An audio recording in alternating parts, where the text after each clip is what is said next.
The elections are over and political office holders are gradually settling into the realities of the outcome of the polls. They are also waiting patiently for May the 29th inauguration, which will usher in the presidency and the 9th Assembly.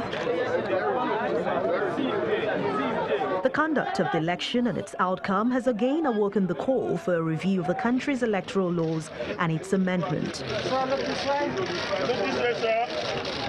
One of the first set of persons laying credence to this national craving is the INEC chairman, Professor Mahmoud Yakubu, and he is asking the newly elected National Assembly lawmakers to take up the challenge of reviewing the electoral laws. I want to appeal to the senators-elect to please start work early and conclude work on the electoral legal framework in good time, well ahead of the 2023 general elections.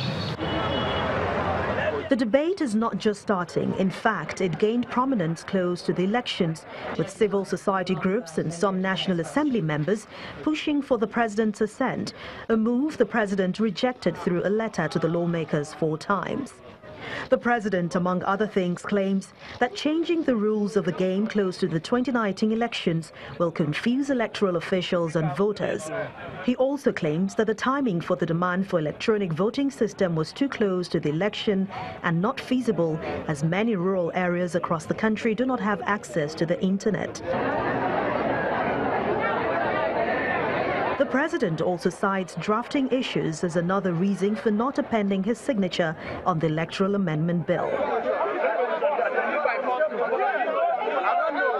Pockets of electoral violence, declaration of inconclusive elections, outright suspension of polls in Rivers State are some of the disturbing activities that characterize the just concluded polls, making it obvious that something must be done urgently to avoid a repeat of this trend in the next 4 years. Our system is not yet perfected. I did mean that we use electronic means to start transferring our result this year.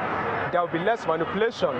However, if the result could be collected as soon as possible, the latest by today, so that by tomorrow we know the winner and lessen the tension in the land, that would be helpful. That buck obviously ends on the table of the 9th Assembly, as Nigerians hope the lawmakers will take the bull by the horn.